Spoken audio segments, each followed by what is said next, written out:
como que se ama do jeito que Jesus ama? Como que na prática nós poderíamos entender o amor e interpretá-lo e talvez até defini-lo? No vídeo passado a gente conversou um pouquinho sobre o mandamento que Deus nos dá de amar e que nós devemos aprender a amar não como seres humanos, né? Não necessariamente mais como amamos a nós mesmos, mas nós precisamos começar a amar da forma como Deus nos ama, de uma forma mais divina. Hoje eu queria propor que a gente tem um desafio muito grande pela frente, que é aprendermos a definir o que é o amor. Da perspectiva divina, o amor pode ser entendido a partir de várias abordagens. Mas hoje eu queria usar como referência o texto que nós temos em 1 Coríntios 13, que é muitíssimo conhecido, um texto muito clássico para tratar a questão do amor. Nesse texto de 1 Coríntios 13, Paulo está falando sobre dons espirituais e ele está falando à igreja de Corinto que está enfrentando algumas dificuldades no relacionamento interno da igreja. Por essa razão, Paulo propõe algumas reflexões baseadas no amor de Deus. Na abordagem paulina, ele apresenta o amor como tendo características muito peculiares e muito distintas das características que nós costumeiramente lidamos com o amor. O amor, ele é diferente. Ele é diferente da forma como nós costumamos interpretar. Vamos tentar pensar isso a partir de 4 definições que Paulo nos dá sobre o amor aqui em 1 Coríntios 13. Pode ser? A primeira coisa que fica claro para nós é que o amor é a essência da vida.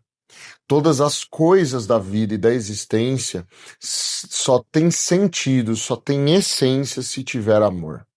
Paulo diz assim no verso 1, ainda que eu fale a língua dos homens e dos anjos, e se eu não tiver amor, eu serei como um bronze que soa e como símbolo que retine. No verso 2 ele diz que ainda que nós tenhamos o dom de profetizar, conheçamos todos os mistérios, toda a ciência, ainda que eu tenha tamanha fé a ponto de transportar montanhas, se eu não tiver amor, eu nada serei. E no verso 3, ele diz que ainda que nós distribuamos os nossos bens entre os pobres e entreguemos o nosso próprio corpo para ser queimado, sem amor, nada disso aproveitará. O que ele está querendo insinuar aqui? Ele está querendo insinuar que o amor dá essência para todas as coisas. Mesmo que nós façamos muitas coisas, mesmo que nós tenhamos muitas coisas, sem o amor, nada disso tem o mínimo proveito. A segunda coisa que Paulo deixa claro para nós é que, de forma contracultural, o amor não é um sentimento humano. O amor não é um sentimento humano. O amor é paciente e é bondoso. O amor não arde em ciúmes, não se envaidece, não é orgulhoso, não se conduz de forma inconveniente, não busca os seus próprios interesses, não se irrita, não se ressente do mal. O amor não se alegra com a injustiça, mas se alegra com a verdade. Tudo sofre, tudo crê, tudo espera, tudo suporta, enquanto os nossos sentimentos, as emoções humanas, elas são muito passionais, as nossas emoções são circunstanciais, as nossas emoções são suscetíveis às circunstâncias, às situações, e isso afeta a forma como nós nos relacionamos uns com os outros. O amor, ele é contracultural no sentido de que ele não tem a ver com aquilo que está dentro do ser humano. Ele tem que vir de fora para dentro, é por isso que o ser humano aprende a amar. O amor não pode ser confundido com sentimento. O amor não pode ser confundido com ciúmes. O amor não pode ser confundido com vaidade. O amor não pode ser confundido com orgulho. O amor não pode ser confundido com tudo que busca benefício apenas para si mesmo. Porque o amor, ele está para além disso tudo. Então, o amor é a essência de todas as coisas. O amor não é um sentimento humano. E a terceira coisa que a gente aprende aqui em 1 Coríntios 13 é que o amor é eterno e jamais acaba. Verso 8, o amor jamais acaba, havendo línguas cessarão, havendo ciências passarão, mas o amor ele jamais acaba. O amor é eterno, ele é completo e dura para sempre. Bem, a pergunta que fica é, se o amor é a essência de todas as coisas, não tem sentimentos humanos e é eterno, o que seria esse amor? E aí fica claro e evidente no verso 12 do capítulo 13 de 1 Coríntios, quando ele diz assim, ó, porque agora nós o vemos o amor como num espelho obscuro, mas então nós o veremos face a face. Antigamente, ou no tempo de Paulo, se usava o espelho feito de bronze polido, que apesar de ser perfeitamente polido, quando você bate os olhos, você não consegue identificar de forma perfeita o seu rosto, como é a tecnologia de espelhos que temos hoje. Por essa razão, Paulo está dizendo que agora nós vemos o amor como se estivéssemos olhando para um espelho feito de bronze polido, mas um dia nós veríamos o amor como quem olha alguém face a face. E isso é extraordinário porque significa que o amor pode ser visto face a face. Dá para olhar na face do amor, dá para vê-lo, dá para encará-lo. E ele diz mais: agora o meu conhecimento é incompleto, o meu conhecimento em relação ao amor, mas depois eu o conhecerei como também sou conhecido por ele.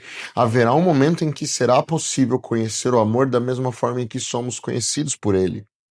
O amor não pode ser um sentimento humano. O amor tem características de pessoalidade. Se ele dá sentido à vida, não possui sentimentos humanos, é eterno, e um dia será possível vê-lo face a face, conhecê-lo do mesmo jeito que ele nos conhece, nós não estamos falando de um sentimento, nós estamos falando de uma pessoa. O amor é um ser pessoal.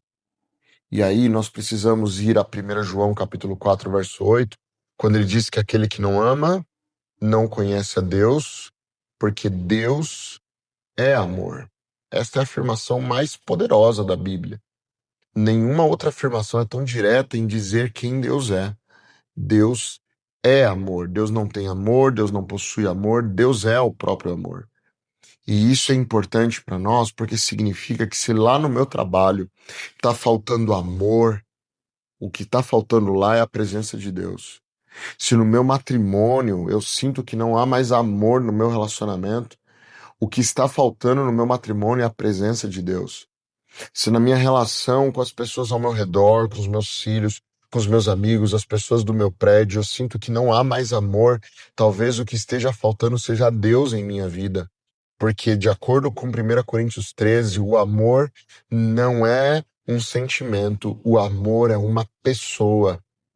E 1 João, capítulo 4, verso 8, deixa claro, essa pessoa é o próprio Deus. Se você quiser que o amor esteja em sua vida, então tenha Deus contigo. Ande com Deus. Deus é o próprio amor. E só é possível viver a plenitude do amor na medida em que vivemos em plenitude com Deus. Essa foi mais uma das nossas conversas pastorais. No próximo vídeo, a gente vai falar sobre o maior desafio de amar, que é aprendermos a amar aqueles que não merecem o nosso amor, que nós costumeiramente chamamos de inimigos. Essa talvez seja uma das conversas mais difíceis de se ter, porque amar os inimigos não é fácil. Mas eu conto com a tua presença lá e seria maravilhoso a gente ter essa conversa. Até lá, fica bem, fica seguro, fica com Deus e até a próxima.